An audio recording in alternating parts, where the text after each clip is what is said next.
আসসালামু আলাইকুম। আজকে ২টা বিষয় নিয়ে আপনাদের সাথে কথা বলব।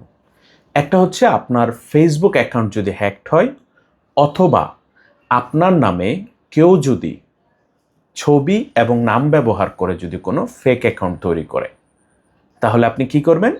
অথবা আপনার যদি মোবাইল চুরি হয় বা ছিনতাই হয় বা কোথাও থেকে যদি হারিয়ে যায়, তখন আপনি কি করবেন? এই ২টা বিষয় নিয়ে যখন কোনো ঘটনা ঘটবে, হয় মোবাইল চুরি হবে অথবা আপনার ফেসবুক অ্যাকাউন্ট হ্যাকড হবে, তাহলে আপনি সাথে সাথে নিকটস্থ থানায় গিয়ে একটা জিডি করবেন। কেন জিডি করবেন? যদি আপনার ফেসবুক অ্যাকাউন্ট হ্যাকড হয়, হ্যাকড হওয়ার পরে সেই প্রতারক বা ক্রিমিনাল যদি আপনার সেই ফেসবুক অ্যাকাউন্ট থেকে যদি কোনো রাষ্ট্রের বিরুদ্ধে বা কোনো ইস্যু নিয়ে যদি পোস্ট দেয়, তাহলে কিন্তু এর সম্পূর্ণ দায়ভারটা আপনার।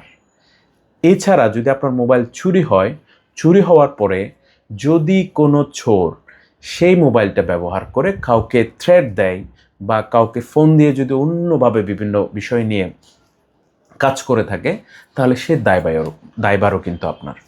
সো আমি এই জন্য বলছি যে যদি আপনার ফেসবুক অ্যাকাউন্ট হ্যাকড হয় অথবা আপনার ফেসবুক নাম এবং ছবি ব্যবহার করে কেউ ফেক অ্যাকাউন্ট তৈরি করে এবং যদি আপনার মোবাইল চুরি হয় অথবা হারিয়ে যায় অথবা ছিনতাই হয়, তাহলে আপনি সাথে সাথে নিকটস্থ থানায় গিয়ে জিডি করবেন।